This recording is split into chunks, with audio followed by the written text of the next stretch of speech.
Marshal V സെബാസ്റ്റ്യനും ഒപ്പം കണ്ണൻ നായരുമാണ് വിവരങ്ങളുമായി ചേരുന്നത്. ആദ്യം മാർഷലിലേക്കാണ്. മാർഷൽ നേരത്തെ പറയുകയായിരുന്നു, മാർഷലിന്റെ നാടാണ്, അവിടെ കരകളുടെ ആവേശം, വിശ്വാസം, ആചാരം എല്ലാം ഉണ്ട്. എല്ലാവരും ഒത്തൊരുമിച്ച് ഒരു വലിയ ജലമേള, ജലഘോഷയാത്രയ്ക്ക് നേതൃത്വം നൽകുകയാണ്. ഇപ്പോൾ എവിടെ വരെ എത്തി കണ്ണൻ നായർ? ജലഘോഷയാത്ര ഇപ്പോൾ ആരംഭിച്ചിരിക്കുന്നു. വളരെ നയനമനോഹരമായിട്ടുള്ള ഒരു കാഴ്ച നമുക്ക് കാണുവാൻ സാധിക്കുന്നു. ഇപ്പോൾ 8 പള്ളിയോടങ്ങൾ മുന്നോട്ട് പോയിരിക്കുകയാണ്, സ്റ്റാർട്ടിംഗ് പോയിന്റിലേക്ക് പോയിരിക്കുകയാണ്. ബാക്കിയുള്ള പള്ളിയോടങ്ങൾ നിരന്നു നിൽക്കുന്നു. ഇപ്പോൾ പക്ഷേട്ടാ, എന്ത് ഗംഭീരമായിട്ടുള്ള കാഴ്ചയാണല്ലേ? അതായത് ഇപ്പോൾ നമ്മൾ ഈ കാണുന്ന ജലഘോഷയാത്രയിൽ വള്ളങ്ങൾ കിഴക്കോട്ടുള്ള യാത്രയാണ് കാണാം. അപ്പം യഥാർത്ഥത്തിൽ ഇതിൻ്റെ സൗന്ദര്യം കാണണമെങ്കിൽ ഈ കിഴക്കോട്ട് പോയിട്ടുള്ള പള്ളിയോടങ്ങളെല്ലാം ഇനി ഇവിടുന്ന് തിരിച്ചു വരുന്ന ഒരു കാഴ്ചയുണ്ട്. തിരിച്ചു വരുമ്പോഴാണ് കുറച്ചുകൂടി ഇത് ഗംഭീരമായിട്ട് നമുക്ക് കാണാൻ വേണ്ടി സാധിക്കുക. ഇപ്പോൾ ഇതാ 4 വീതം വെച്ച്, അതായത് ഏകദേശം 12 പള്ളിയോടങ്ങളാണ് ഇപ്പോൾ ഒറ്റയടിക്ക് പുറപ്പെട്ടിട്ടുള്ളത്. ഈ 12 പള്ളിയോടങ്ങൾ പരപ്പുഴ കടവ് വരെ വളരെ താളത്തിൽ ചിട്ടയോടുകൂടി തുഴഞ്ഞു പോവുകയാണ്. ഒഴുക്കിനെതിരെയുള്ള തുഴച്ചിലാണ് നടക്കുന്നത്. ആ ആവേശത്തിനൊപ്പം ഏകദേശം അരമണിക്കൂറോളം നീളും. ഇനിയും ഇവിടുന്ന് പല പള്ളിയോടങ്ങളും സത്രക്കടവിൽ നിന്ന് പുറപ്പെടാനുണ്ട്. ഇവയെല്ലാം പുറപ്പെട്ടതിന് ശേഷം മാത്രമേ വള്ളംകളി മത്സരം ആരംഭിക്കുകയുള്ളൂ. അതുകൊണ്ട് ഇപ്പോൾ കാണുന്നത് പള്ളിയോടങ്ങളെല്ലാം വളരെ താളത്തിൽ ജലഘോഷയാത്രയ്ക്ക് തുടക്കം കുറിച്ചുകൊണ്ട് നീങ്ങുന്ന കാഴ്ചയാണ്. പമ്പയുടെ ഇരുകരകളിലുമായി നിരവധി പേരാണ് ഇത് കാണാൻ നിൽക്കുന്നത്. വധുക്കടവിലും അതോടൊപ്പം തന്നെ ക്ഷേത്രക്കടവിലും എല്ലാം തന്നെ ഇനിയും പള്ളിയോടങ്ങൾ പുറപ്പെടാൻ വേണ്ടിയുണ്ട്. അവയെല്ലാം തയ്യാറായി നിൽക്കുന്നു. ഇപ്പോൾ കാണുന്ന കാഴ്ചയിൽ നമുക്കറിയാം, ഇരുകരകളിലും നിറഞ്ഞു നിൽക്കുകയാണ് കാണികൾ. അതോടൊപ്പം തന്നെ വിശിഷ്ട അതിഥികളും എത്തിച്ചേർന്നിരിക്കുന്നു. ഈ ഒരു അരമണിക്കൂറുടെ കഴിയുമ്പോഴത്തേക്കും പമ്പയാറിൻ്റെ ഈ പ്രദേശം മുഴുവൻ പള്ളിയോടങ്ങളെ കൊണ്ട് നിറയും. അപ്പോഴുള്ള ഓളമെന്ന് പറഞ്ഞാൽ പള്ളിയോടങ്ങളുടെ ഓളമായിരിക്കും. ആ പള്ളിയോളമായിരിക്കും ഇനിയും കാണാൻ പോകുന്നത്. ഈ ക്ഷേത്രക്കടവിൻ്റെ അവിടെയും ബാക്കി നിർത്തി ഇട്ടിരിച്ചിട്ടുള്ള ഇപ്പോൾ ഇറങ്ങാത്ത 12 പള്ളിയോടങ്ങൾ അല്പസമയത്തിനകം ഇറങ്ങും. ഇവയെല്ലാം ഒരു താളത്തിൽ ഒരുമിച്ച് ഇത് പോകാൻ സാധിക്കില്ല. കാരണം ഒഴുക്കിനിത് നീങ്ങുന്നുകൊണ്ടും പമ്പയാറ് പരപ്പുഴ കടവിൽ നിന്ന് വളഞ്ഞൊഴുകുന്നത് കൊണ്ടും ഈ പള്ളിയോടങ്ങൾക്ക് നീളവും അതോടൊപ്പം തന്നെ അതിൻ്റെ ഉയരവും അണിയവും അമരവും തമ്മിലുള്ള വ്യത്യാസവും കാരണം പലപ്പോഴും ഇത് ചരിഞ്ഞു വീഴാം. അതുകൊണ്ട് ഈ പ്രത്യേക ഒരു അകലമിട്ട് മാത്രമേ ഈ പള്ളിയോടങ്ങൾ പോവുകയുള്ളൂ. അങ്ങനെ പോകുകയാണെങ്കിൽ തന്നെയും വളരെ കൗതുകരമായ കാഴ്ച, നമ്മുടെ നാടിൻ്റെ നയനമനോഹരമായ കാഴ്ച. ഇനിയും ഇവിടുന്ന് പോയി ഇവ തിരിച്ചു വരുന്ന ഒരു വരവുണ്ടല്ലേ കണ്ണ. ഈ തുള്ളിത്തുള്ളി പമ്പയാറ്റുകളിലൂടെ ഇങ്ങനെ തുള്ളിത്തുള്ളി വരുന്ന പള്ളിയോടങ്ങളെ കണ്ടു നിൽക്കുക എന്ന് പറയുന്നത് മനസ്സിന് വളരെയധികം സന്തോഷം നൽകുന്ന ഒരു കാഴ്ചയാണ്. അത്തരം കാഴ്ച അടുത്ത 4 പള്ളിയോടങ്ങൾ കൂടി ഇറങ്ങിക്കഴിഞ്ഞിരിക്കുന്നു. ഈ 4 പള്ളിയോടവും ഇവിടെ നിന്ന് ജലഘോഷയാത്രയിൽ പങ്കെടുത്തുകൊണ്ട് കടന്നു വരും. അങ്ങനെ പമ്പ നിറയെ പള്ളിയോടങ്ങൾ ഉണ്ടാകുന്ന അതിമനോഹരമായ ഒരു കാഴ്ചയിലേക്കാണ് ഇപ്പോൾ നമ്മൾ കണ്ടുകൊണ്ടിരിക്കുന്നത്. പക്ഷേ അതുപോലെ തന്നെ ഇരു കരകളിലും വളരെ ആൾക്കാരെല്ലാം കൂടിയിരുന്ന് ആർപ്പ് വിളിച്ച് അല്ലെങ്കിൽ വഞ്ചിപ്പാട്ട് പാടുന്ന ഒരു അവസ്ഥയാണ്. അവർക്ക് ഇനി കാത്തിരിക്കുന്ന അവരുടെ മത്സര വള്ളംകളി കാണാൻ വർഷത്തിൽ ഒരിക്കൽ മാത്രമല്ലേ ഉള്ളൂ ഇങ്ങനെ ഈ വള്ളങ്ങൾ ഇങ്ങനെ തുള്ളി കുതിച്ചു പാഞ്ഞു വരുന്ന ഒരു കാഴ്ച. അത് കണ്ടില്ലേ, ആ അണിയവും നയമ്പും ഒരുപോലെ തന്നെ പൊങ്ങി തുള്ളി പോകുന്ന ഒരു കാഴ്ച കണ്ടോ. ഇതാണ് ജലഘോഷയാത്ര. ഈ ഘോഷയാത്ര കാണാനാണ് ഇവിടെ എത്തിയിരിക്കുന്ന ആൾക്കാരെല്ലാം തന്നെ കാത്തിരിക്കുന്നത്. വഞ്ചിപ്പാട്ട് പാടി ആർപ്പ് വിളിച്ചത് ആ വള്ളങ്ങൾ അങ്ങനെ മുന്നോട്ട് പോവുകയാണ്. വളരെ താളത്തിൽ തുഴയെറിഞ്ഞും പതുക്കെ തുഴഞ്ഞ് മുന്നോട്ട് പോവുകയാണ്. എന്റെ ഭംഗിയൊന്ന് എല്ലാവരും കാണട്ടെ എന്ന് കരുതുന്ന പള്ളിയോടങ്ങൾ, 3 പള്ളിയോടങ്ങൾ ഒരുമിച്ച് മുന്നോട്ട് പോകുന്നു. ഏതോ ഒരു പള്ളിയോടം അല്പം പുറയിലാണ്, പിന്നീട് അതിന്റെ മുന്നിലേക്ക് കയറുമെന്ന് നമുക്ക് കരുതാം. എന്തായാലും ഇത് കണ്ടില്ലേ, ഒരേ പള്ളിയോടങ്ങൾ ഒരേ നിരനിരയായി പോകുന്നു, വഞ്ചിപ്പാട്ട് പാടുന്നു, ആർപ്പ് വിളിക്കുന്നു, ഒരേ രീതിയിൽ തുഴയെറിയുന്നു. തുഴയെറിഞ്ഞ് പമ്പയിലെ വെള്ളത്തുള്ളികളെക്കെതിരെ നീതിക്കൊണ്ട്, പമ്പയിലെ ഒഴുക്കിനെതിരെ തുഴഞ്ഞുകൊണ്ട് പോകുന്ന ഒരു കാഴ്ചയാണ്. ഒരേ രീതിയിൽ ഒരേ താളത്തിൽ തുഴയെറിഞ്ഞ് പോകുന്ന ആ കാഴ്ച കണ്ടില്ലേ. ഇതാണ് ഐക്യത്തിന്റെയും ഒരുമയുടെയും എല്ലാം തന്നെ കാഴ്ച. അതിഗംഭീരമായിട്ടുള്ള കാഴ്ചയാണ്. നെടുമ്പ്രയാറുണ്ട്, തെക്കേമുറിയുണ്ട്, ഇടയാളൻമുളയുണ്ട്. ആ 3 വള്ളങ്ങളാണ് ഇങ്ങനെ മുന്നോട്ട് പോയിക്കൊണ്ടിരിക്കുന്നത്. അപ്പം തന്നെ അതായത് കണ്ണ, ഈ പറയുന്ന ആ 3 പള്ളിയോടങ്ങളില് ഓരോ പള്ളിയോടങ്ങളിലും 64 പേര് വീതമുണ്ട്. ഈ 64 പേരെന്ന് പറഞ്ഞാൽ ഞങ്ങൾ ആറന്മുളക്കാർക്ക് മറ്റൊരു പ്രത്യേകതയുണ്ട്. വള്ളസദ്യയ്ക്ക് 64 കൂട്ടം കറികളുണ്ട്. ഈ 64 4 കൂട്ടം കരകൾ കൂടി സദ്യ കൊണ്ടുകൊണ്ടാണ് ഇവിടുന്ന് തിരിച്ചു പോവുക. ഇപ്പോൾ ഈ പോകുന്ന പോക്കുണ്ടല്ലോ, പമ്പയാറിൽ നിന്ന് പടിഞ്ഞാറ്റിൽ നിന്ന് കിഴക്കേക്കുള്ള പോക്ക്, ഓളം ഇങ്ങോട്ടടിക്കുമ്പോൾ അങ്ങോട്ട് പായുന്ന ഒരു രീതി. ഏതൊരു ക്ഷേത്രത്തെക്കാളും ആറന്മുള ക്ഷേത്രത്തിലെ ശ്രീകൃഷ്ണ ഭഗവാന്റെ വിഗ്രഹത്തിന് ഒരു പ്രത്യേകതയുണ്ട്. അത് ഏറ്റവും ദേഷ്യത്തോടുകൂടി നിൽക്കുന്ന ഒരു പ്രത്യേകതയാണ്. സാധാരണ അമ്പലപ്പുഴയിലല്ലേ വീട്, അവിടെ ഉണ്ണിക്കണ്ണനെയൊക്കെയല്ലേ കണ്ടിട്ടുള്ളത്. കായംകുളം അമ്പലപ്പുഴയൊക്കെ ഉണ്ണിക്കണ്ണനെയാണ് കണ്ടേക്കുന്നത്. എന്നാൽ ഇവിടെ പാർത്ഥസാരഥി വളരെയധികം രോഷാകുലനായി നിൽക്കുന്ന ആ ഒരു ഭാവം, രൗദ്രഭാവത്തിരിക്കുന്നത്. അതുകൊണ്ട് പമ്പ എത്ര രൗദ്രമായാലും പള്ളിയോടങ്ങൾ അതിലേറെ രൗദ്രത്തോടുകൂടി ഈ 64 പേരുടെ തുഴത്താളങ്ങൾക്ക് അനുസൃതമായിട്ട് പമ്പയിലൂടെ ഇങ്ങനെ ആടി പോകുമ്പോൾ ഓരോ കുടകൾ കറങ്ങും പോകുമ്പോഴും അക്കരെയും ഇക്കരെയും നിൽക്കുന്നവർ, അക്കരെ തോട്ടപ്പുഴശ്ശേരിയാണ്, ഇക്കരെ മല്ലപ്പുഴശ്ശേരിയാണ്, അതിന് തൊട്ടിപ്പുറം വരുന്നത് പുറപ്പുര കടവാണ്, ഇതിനിപ്പുറം മധുക്കടവാണ്, അതിനപ്പുറം വരുന്നത് മല്ലപ്പുഴശ്ശേരി കടവാണ്. ഇങ്ങനെ ഈ കടവുകളെല്ലാം തൊട്ട് തലോടിക്കൊണ്ട് പാഞ്ഞു പോകുന്ന ഓരോ പള്ളിയോട്ടത്തിന്റെയും സൗന്ദര്യമുണ്ടല്ലോ, ആ സൗന്ദര്യം കാണുവാൻ വേണ്ടിയാണ് ഈ കരക്കാർ മുഴുവൻ നിൽക്കുന്നത്. ആ കരക്കാരുടെ സൗന്ദര്യം തിരിച്ചറിഞ്ഞുകൊണ്ട് അവരുടെ ആവേശത്തോടൊപ്പം നേരത്തെ കണ്ണം പറഞ്ഞ പോലെ ഒരു വർഷം ഇനിയും ഈ പള്ളിയോടം ഈ വള്ളപ്പുരകളിലേക്ക് കയറിയിരിക്കുകയാണ്. അതിനുശേഷം ഈ നാട് ഉണരുന്നത് ഇതാ നോക്കൂ, ആ പള്ളിയോടം ഇപ്പം ഇടയാറന്മുളയ്ക്കൊപ്പം പോകുന്ന പള്ളിയോടം ചേർന്ന് പോകുമ്പോൾ അതിന്റെ കുരല് ഒരു വശത്തേക്ക് ചെരിയുന്നത് കണ്ടോ.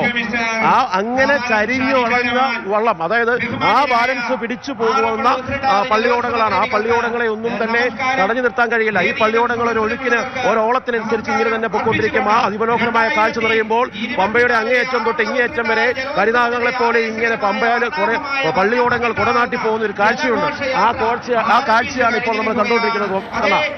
പക്ഷേ അതുപോലെ തന്നെ ഈ പള്ളിയോടങ്ങളുടെ ടച്ചും ബ്രേക്കും ഗിയറും എല്ലാം തുഴയാണ്. ആ തുഴയ്ക്കകത്താണ് മണിയവും അമരത്തും മണിയത്തും നിൽക്കുന്ന അടനായമ്പ് പയറ്റുന്നവരുണ്ട്, അവർക്കൊപ്പം താളം പിടിക്കുന്നവരുണ്ട്. ഒരുപക്ഷെ കുട്ടനാട്ടിലെ താളം അല്ല ഉള്ളത്, പക്ഷെ എങ്കിൽ തന്നെയും ഈ താളം അതിദൃഢമായിട്ടുള്ള താളമാണ്.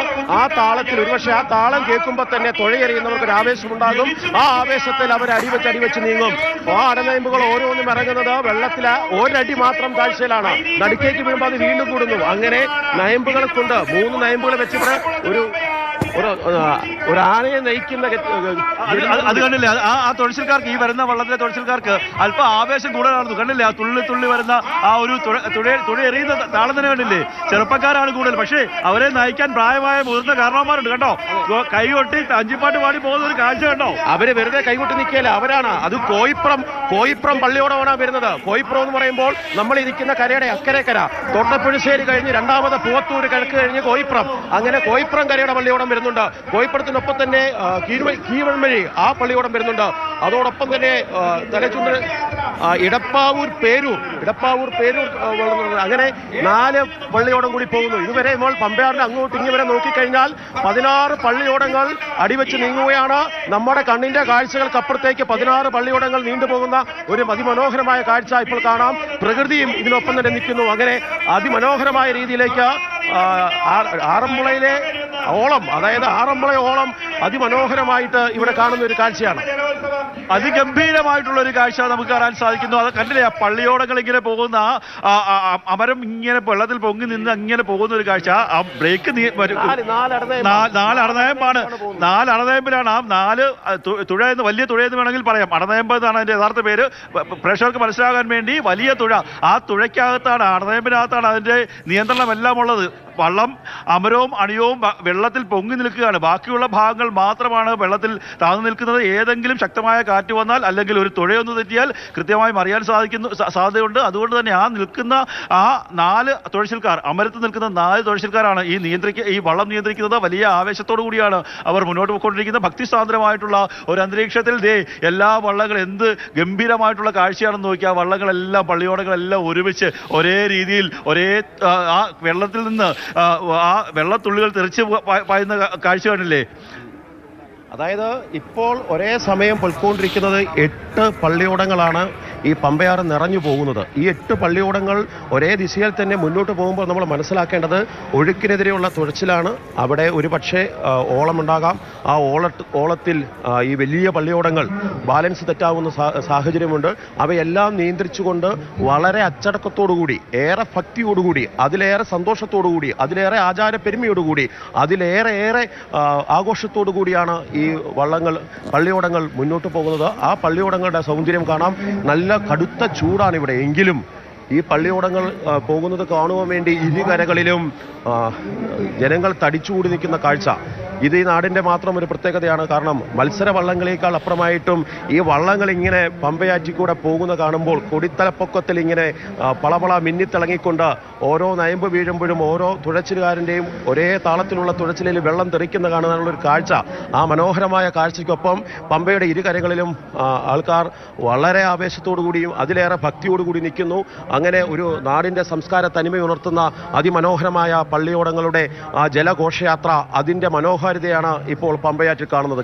മനോഹരമായ ജലഘോഷയാത്രയുടെ ആവേശം, ആരവം, അതിന്റെ സന്തോഷമൊക്കെ പ്രകടമാണ് ആറന്മുളയിൽ. തൃട്ടാതി ജലോത്സവം, ജലഘോഷയാത്ര. ഫിനിഷിംഗ് പോയിന്റിൽ ജയലക്ഷ്മി കൂടി നോക്കപ്പോണ്ട്. ജയലക്ഷ്മി, ഫിനിഷിംഗ് പോയിന്റിലെ ആവേശവും സന്തോഷവും എത്രത്തോളം വലുതാണ്? അവിടുത്തെ ഒരുക്കങ്ങൾ എത്രത്തോളം ആയി?